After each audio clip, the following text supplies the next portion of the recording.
Bem-vindos ao Empresário e Companhia, o podcast do Ideal. Esse é o nosso episódio número 4. Eu sou a Tassiane Borges, sou contadora, e para falar de um assunto super interessante, eu trago hoje não, tá sempre aqui, né? O Rodinha, o popular Rodinha, para conversar, e o Lucas voltou, né, Lu? Porque hoje é um assunto que a gente precisa do Lucas com a gente para conversar, que é sobre planejamento financeiro para CPF, para o nosso pessoal, que é super importante, né? Afinal, uma empresa, um CPF doente, automaticamente é uma empresa doente, né? Exatamente. Todo CPF tem o CNPJ que merece, é uma coisa mais ou menos assim. Isso aí. Eu acho que se esbarra muito nas duas coisas. A partir do momento que a tua vida financeira na empresa vai mal, o seu CPF vai mal e vice-versa, a organização dos dois acabam se complementando ali, ainda falando de pequena empresa, né? Ainda mais ainda, pequena e média empresa. E acho que esse assunto aí é bem legal, tem bastante coisa para falar e entender o quanto que isso afeta a empresa. Exato, Que a falta de organização na pessoa física vai afetar a empresa direta ou indiretamente, né? exatamente. Olá, como é que tá? Tranquilo? Bem, temos aí no 4º episódio do podcast Empreendedor e Companhia, o podcast aqui do Ideal. Hoje o Lucas retornando a casa para a gente conversar sobre planejamento financeiro para pessoa física. E é um tema assim bem vasto, que como a gente já conversou lá no primeiro episódio, que a gente estava conversando exatamente sobre isso, que questão da necessidade das pessoas aprender a administrar o dinheiro. Tudo nasce lá na base, né? Isso. A administração da pessoa, da família, como é que administra o dinheiro em casa. E a partir daí que as coisas começam a acontecer dentro das empresas, dentro dos negócios, dentro dos empreendimentos. Então, eu vou dizer, tem muita coisa para debater a questão da gestão financeira das pessoas físicas. É isso aí. É um assunto então, aí que vai gerar bastante insights aí. Eu acho que é um episódio que todo mundo precisa, né? Tanto empresários como quem é assalariado, enfim. Todo mundo precisa pegar o seu dinheiro, que conforme a gente estava conversando, é finito, e planejar. Porque se a gente simplesmente gastar, não guardar, não pensar no amanhã, enfim, vai dar errado. É a receita mais fácil para dar errado, né? É. Então, a gente sempre volta. Eu acho que todos os episódios a gente debate, a gente fala a mesma coisa, que planejamento é fundamental. Eu preciso pensar no meu mês quanto pessoa física, eu preciso me pagar, eu preciso ter minha reserva, né? Que nem o Homem Mais Rico da Babilônia, o livro O Homem Mais Rico da Babilônia diz. Primeiro se pague, depois paga a luz, depois paga o aluguel. Enfim, pensa em todos os cenários possíveis para a tua pessoa física enfim. Eu acho que a falta de organização, quando a gente trata de pessoa física, a gente, enfim, naquele primeiro episódio a gente bateu muito na tecla da cultura, né? E para pessoa física não é diferente. Inclusive, é na verdade a mesma coisa. A cultura da pessoa física acaba indo para a empresa. Então, quando a gente parte do princípio de organizar a minha vida pessoal, organizar quanto a pagar, organizar quanto a receber, entender meu orçamento, isso vai refletir na tua empresa também. Então, é até como se fosse um aprendizado, né? A gente usa isso muito aqui no escritório. Antes de querer disponibilizar alguma coisa para fora, uma tecnologia nova, alguma coisa do tipo, a gente testar aqui internamente. E nesse sentido é a mesma coisa. Eu acho que testar internamente na pessoa física e repassar isso para a empresa vai agregar muito e tendo um CPF correto, que eu gosto de falar, mas enfim, com a gestão financeira, isso vai refletir no CNPJ, assim, acho que positivamente e diretamente. Exatamente. É a necessidade das pessoas evoluírem, né? E agora, enquanto o Lucas falava, eu estava me lembrando aqui de um ditado que me veio na cabeça, não sei porquê, que um ditado não, isso aí é em algum livro, eu não sei se tem um livro que eu li, esse, que diz que pensamentos levam a sentimentos, sentimentos levam a ações e ações levam a resultados. E então tudo na nossa vida, tudo que acontece com a gente, ele nasce a partir do pensamento. A primeira coisa que tu traz é o pensamento. Aí, a partir do pensamento, constrói o sentimento de fazer alguma coisa. Depois do sentimento, começa a fazer a ação, e aí, a partir da ação, tu traz o teu resultado, o resultado que tu quer. Então, as pessoas têm que começar a pensar como é que elas querem a questão da gestão financeira. E se tu perguntar para qualquer pessoa sensata, qualquer pessoa que tenha um mínimo de coerência, a pessoa vai dizer, olha, eu quero organizar minha vida financeira, eu quero ter a minha vida financeira bem estruturada. E como é que as pessoas pensam essa parte da gestão financeira da vida delas? elas têm que pensar a partir de administrar um orçamento. E nada mais é isso. E a receita vale para a família, a receita vale para as pessoas, a receita vale para a família, a receita vale para a empresa, a receita vale para os governos, vale para todo mundo. A receita é a mesma.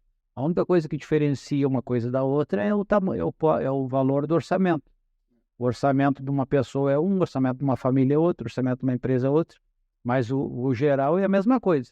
E dentro do orçamento, sabe, tu tem um orçamento lá de 3 mil reais, de 5 mil reais, de 2 mil reais, de 1.500 reais para administrar, e tu sabe que aquele teu orçamento tu vai destinar uma parte para a tua alimentação, uma parte para o teu aluguel, uma parte para a tua água, luz, telefone, outra parte para a tua alimentação, uma parte tu tem que destinar para o teu lazer, para a tua cultura, uma parte tu tem que destinar lá para guardar esse dinheiro para uma hora que precise, para uma emergência, uma parte tem que guardar para a saúde. Ou seja, tu pegar o teu orçamento e o orçamento que tu tem e dividir. Olha, eu tenho que dividir o seu orçamento em tantas partes. E a gente aprender a conviver com isso. E aí algumas pessoas dizem, mas eu não tenho como dividir meu orçamento porque não me sobra nada. Muitas pessoas dizem, mas como é que eu vou dividir se não sobra nada? Sobra sim. A pessoa que ganha R$1.000, se guardar 10 reais por mês ou 50 reais por mês, ela vai fazer uma reserva. Sim, não precisa ser um valor alto, tem que ser feito. A pessoa que ganha R$1.000 por mês, guardar 50 reais por mês, ela vai fazer uma reserva de 50 reais por mês. Em 10 meses ela vai ter 500 reais guardado, vai ter 50% do orçamento dela, e em 10 meses vai ter guardado. E é uma boa reserva. Em 10 meses ela vai ter 50%. Chegando no final do ano tem um 13º e meio.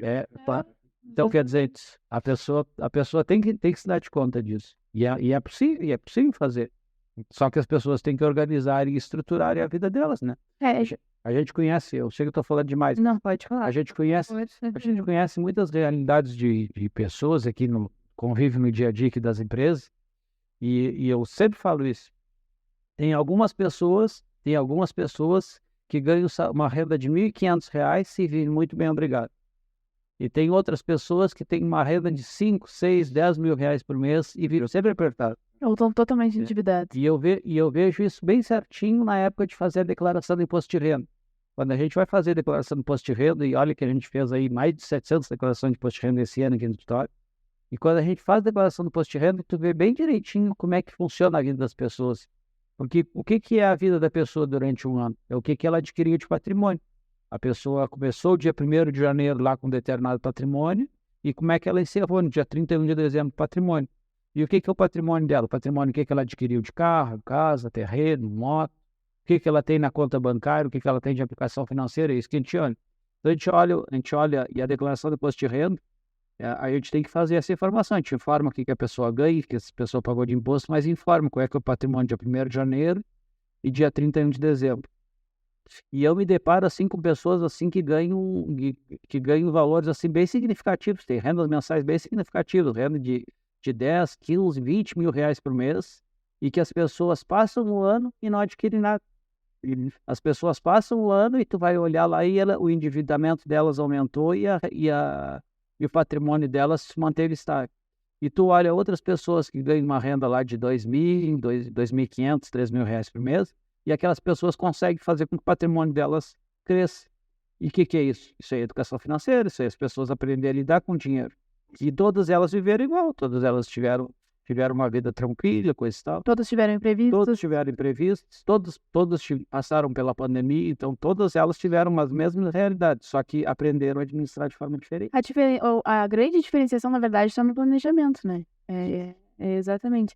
E a gente vê muito também quando as empresas chegam com alguma dificuldade no CPF, no CNPJ, enfim, no caso de empresários, né, acabam que não tem uma renda fixada, uma retirada fixa, não sabem exatamente o valor que vão se pagar, e às vezes muitos nos falam, eu retiro o que dá. E aí, se a gente parar para analisar o que estão tirando, estão simplesmente tirando da empresa e estão deixando a empresa, de certa forma, doente, né? E tudo pela falta do planejamento, né, Lucas? Isso aí. Se for somar ali mensalmente quanto que o empresário está tirando, normalmente é o mesmo valor, né? Então dava para criar uma retirada fixa com isso. E às vezes se assustam. Mas eu achei que não era tanto. Exatamente isso.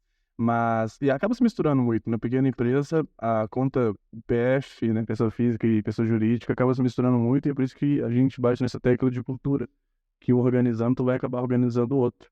E quando a gente fala tanto, eu gosto de falar tanto de cultura, porque, assim, na minha mentalidade, eu acredito que até dos colaboradores que não são sócios da empresa, a vida financeira deles vai afetar dentro da empresa também, sabe? Às vezes eles estão desorganizados financeiramente, e se a empresa consegue auxiliar isso, ótimo, se conseguir auxiliar para os colaboradores estarem organizados, vai trazer talvez uma prestação de serviço melhor para com eles, né, para a empresa. Então, acho que é tanto cultura que até mesmo quem não está ali na topo da cadeia do negócio consegue afetar diretamente a empresa nesse sentido. Quando o Rodinho falou de investimento, é muito legal a gente falar disso, de patrimônio, né, em si. A gente acha que investimento é isso que a gente estava conversando, né? Tem que ser um valor alto, e não, um valor baixo já é muito significativo. Tanto é claro, que o valor baixo ele vai ser aliado ao tempo, né? Então, quanto mais tempo tu tiver para investir, menos significativo tem que ser esse valor. E, assim, fazendo conta de papel, às vezes eu fico brincando com planilha para ver isso. Quanto mais novo a gente começa a investir, o valor que você tem que depositar para conseguir o mesmo resultado lá no final é absurdo, assim. A mágica dos juros compostos é linda, se a gente for parar pra pensar. Então, Obrigada. e aí, enfim, quando a gente começa a parar pra pensar nisso, dá até um ânimo, sabe? É legal a gente pensar, parar, organizar, se planejar financeiramente e entender que o teu orçamento é importante existir ele ali na empresa e na pessoa física. Um dos grandes, na verdade, segredos, digamos assim, não sei se dá para falar, mas um dos grandes segredos da questão do investimento é a constância, né? Isso. É todo mês, não precisa ser um valor alto, como o Lucas estava falando, como o Roda estava falando, um valor baixo, mas com constância. Todo mês a gente tem que se pagar. É uma moeda, é nossa. Nossa, da minha reserva, né? Não olha para a moeda. E é isso. E eu tô falando ali de cultura das empresas auxiliarem os colaboradores, né? Isso é algo bastante simples e que pode trazer grandes resultados para as empresas, né? Assim, a gente, inclusive, está iniciando nesse processo, a gente já trabalha com construir pessoa jurídica, né? Está iniciando nesse processo de construir pessoa física, e, inclusive, é uma coisa que a gente gosta de deixar sempre claro, quando a gente começa a assessorar pessoas jurídicas, que a gente está disponível para assessorar a pessoa física deles e os colaboradores deles. Enfim, como eu falei antes, eu acho que afeta diretamente, uma coisa afeta a outra, mesmo não sendo alguém diretamente ligado à administração da empresa ali, porque esse cara, se ele tem algum problema financeiro e ele está na empresa ali, isso pode afetar diretamente a entrega que ele consegue dar, sabe? E às vezes são ajustes pequenos ali que a gente consegue fazer, né? Avisar ele, olha, o teu gasto está sendo muito alto aqui, toma cuidado com isso. Enfim, que já resolve uma baita dor de cabeça, uma baita ansiedade que ele está tendo, segurança. E quando a gente fala de planejamento para pessoa física, rebate diretamente a saúde da pessoa, né? É assim, é instantâneo praticamente. A pessoa jurídica também, mas a pessoa física é mais certeira ainda.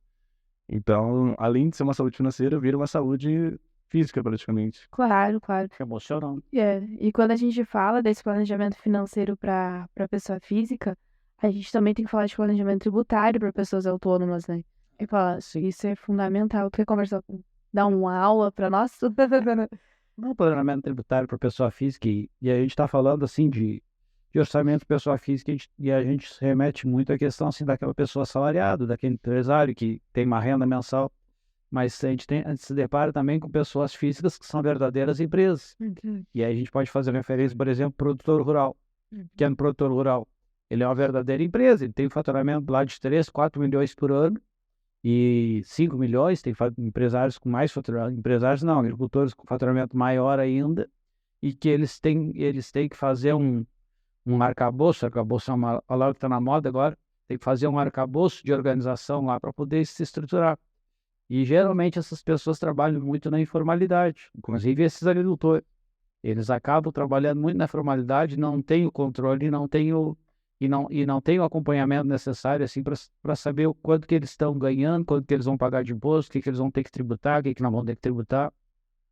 A gente se depara com muita pessoa física que tem rendimento de aluguel, pessoas que têm patrimônio, têm vários imóveis alugados, e que eles têm que pensar também a questão financeira, a questão tributária deles para esse rendimento de aluguéis.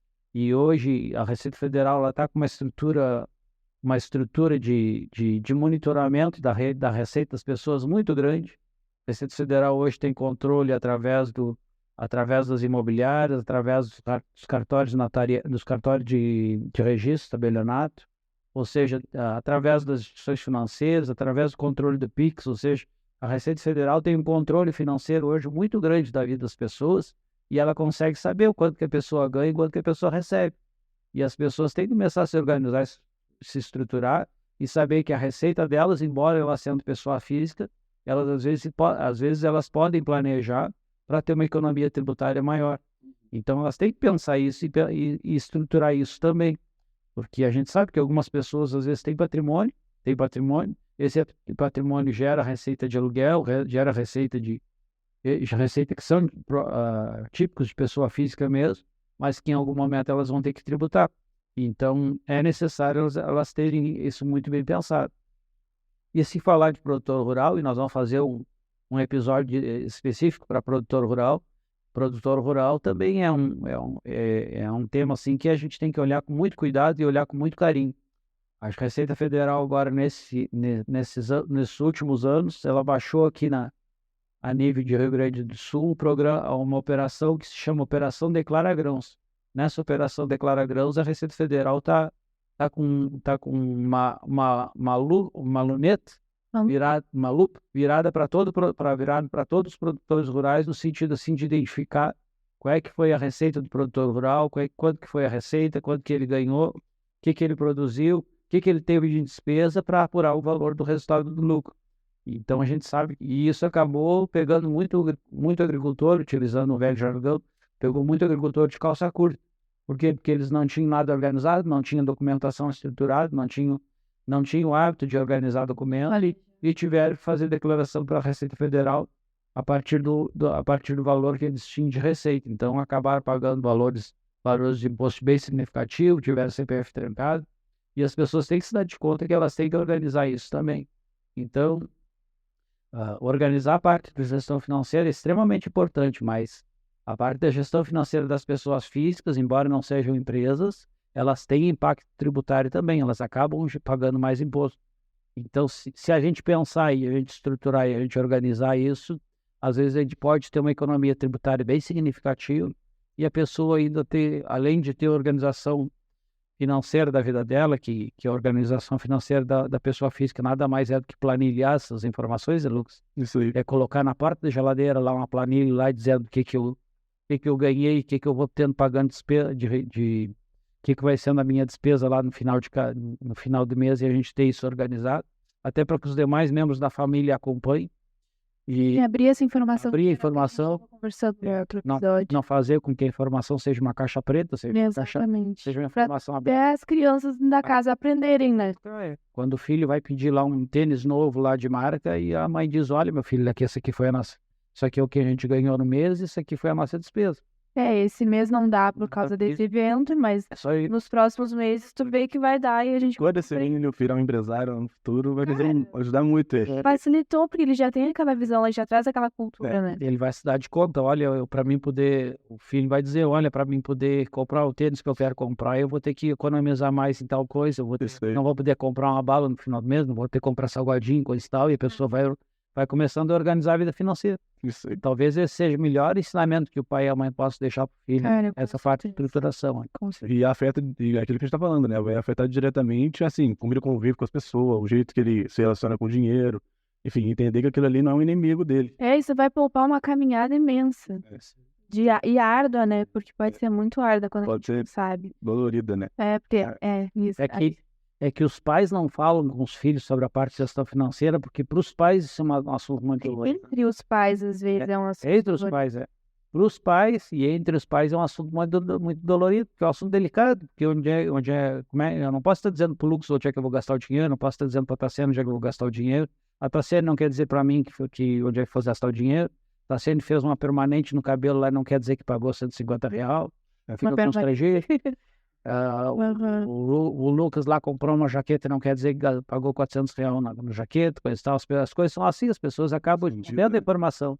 E aí, nesse esconder a informação, as coisas ficam muito intransparentes, ficam sem transparência dentro da família.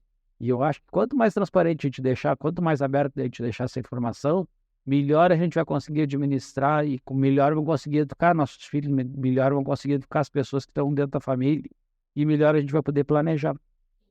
Sim.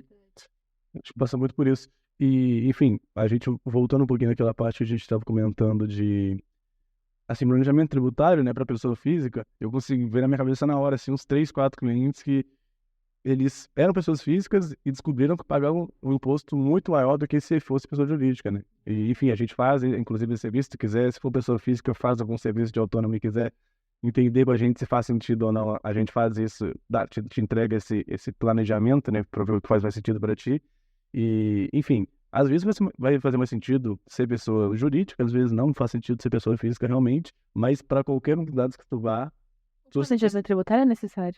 e tu sendo organizado financeiramente vai te ajudar, né, pra qualquer lado. Tem gente que não é organizado, não tá interessado em ser organizado, mas só queria o resultado, sabe? E aí que eu acho que entra o papel de um agente financeiro na vida dessa pessoa física, na vida desse autônomo, na vida desse produtor rural, enfim. E aí a gente pode estar auxiliando muito, assim, nessa questão desse serviço, né? De, eu quero eu quero apresentar também para os meus filhos, ou enfim, seja lá qual for o motivo, de como está o andamento da vida financeira da casa, enfim, mas eu não tenho interesse em fazer essa organização. Então, é de grande valia, né, contar com um consultor financeiro para te auxiliar e tá te entregando relatórios, tá te ajudando a estudar todos os possíveis cenários aí para, enfim, para prosperar, né? E também para ver se aquela viagem que tu quer fazer lá no final do ano dá no orçamento, se não dá, quanto gastou do super mês que vem, onde é que foi parar o dinheiro, não sei, foi que nem água. Às vezes acontece, né? E eu vejo, assim, pelo menos, que ele também faz muito sentido pro pessoal que a gente vê, né? O Rodinha viu isso, né, na parte de investimento, no imposto de renda, né? Que, enfim, o planejamento financeiro para essa área também é muito importante. Super. Muito importante. Na hora de ali declarar, tem que ter uma organização por trás daquilo. E, enfim, no dia a dia também, no processo que tu vai tendo ali, investindo ou não investindo, para tu entender o que tu pega, o que faz sentido na tua carteira, o que não faz sentido, e a gente consegue auxiliar até nisso, né? Esse assessor financeiro para a pessoa física é muito interessante por causa disso. Ele consegue ir em partes, assim, específicas de cada dor de cada tipo de pessoa.